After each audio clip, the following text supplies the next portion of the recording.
This is part one of my review of 3 Minute Theory. 3 Minute Theory is a subscription based website that aims to help teachers incorporate music theory into their lessons. It's designed to work for any music ensemble, general music class, or even small group and private lessons. It's $37 a month for a subscription, or you can subscribe for the whole year to save some money for $333. So let's take a look at some of the things that you'll get with your subscription.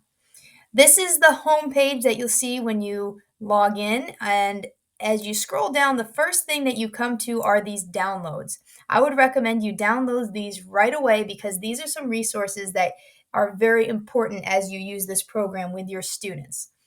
The first are lesson plans for 30 of the lesson videos, and these offer suggestions for how to incorporate them into your class.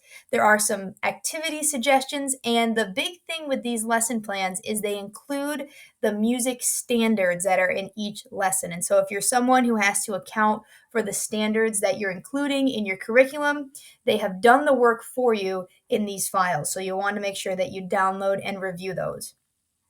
Next is a page with all of the links for the videos. And let me just explain how this works because to me, this is one of the things that sets 3 Minute Theory apart from other programs. If you have ever had your students use a program where they have to create their own profile and login, you probably know that that process is an absolute nightmare. There are always problems, whether it's with passwords or privacy settings on the laptops. There are just things that go wrong. It seems like everywhere you turn, something wrong is happening. And so 3 Minute Theory has done a great job of eliminating that. When you click this link, and I'm not going to show you because it has my personalized links, but you will receive personalized links for you that you can share with your class. So all you have to do is copy and paste the link into your Google Classroom, and then all of your students can access that content from your link. So it's a really great workaround so you don't have to have students with their own personal accounts. And finally, this is a PDF of their Rhythm Rumbler worksheet. I'm going to talk about that in its own separate video, so I'm just going to leave that there for now. When you scroll down to the bottom, this looks like a video, but this is actually where all of the content is stored. And so if you click play, it shows you the 3 different types of content you have that comes with your subscription. There are interactive music volumes, which we're going to talk about in this video, music education games, and Rhythm Rumbler, and we'll talk about those other two in future videos. So if you click on interactive music volumes, it shows you the 6 categories of music theory videos that they have: music literacy, rhythm, musical symbols, ear training, music creation, and music history.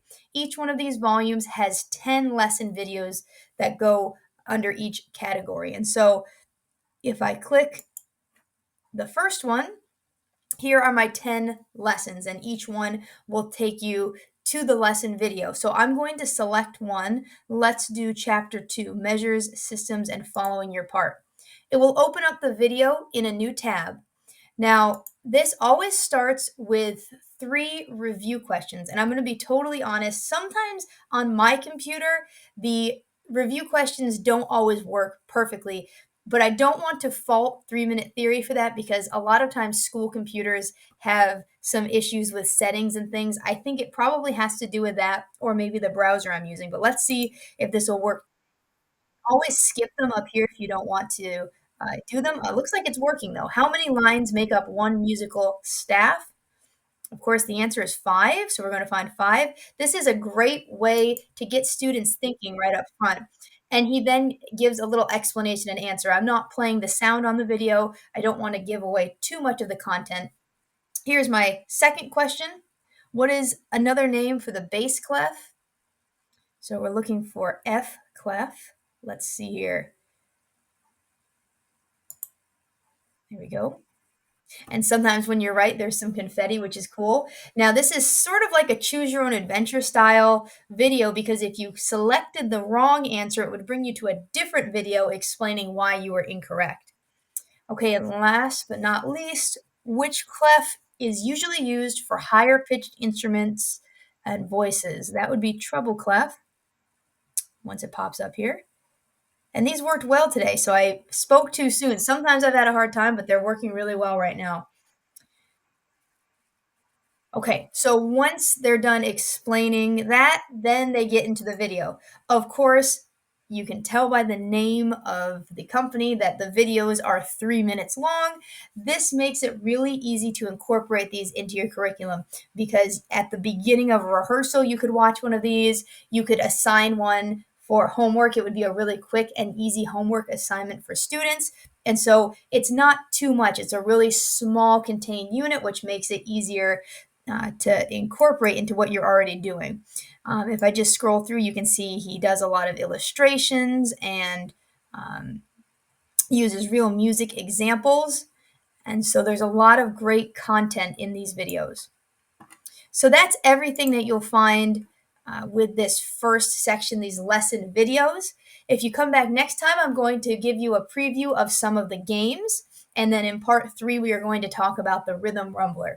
So I hope everyone has a great day. Thanks for watching, and we'll see you in the next video.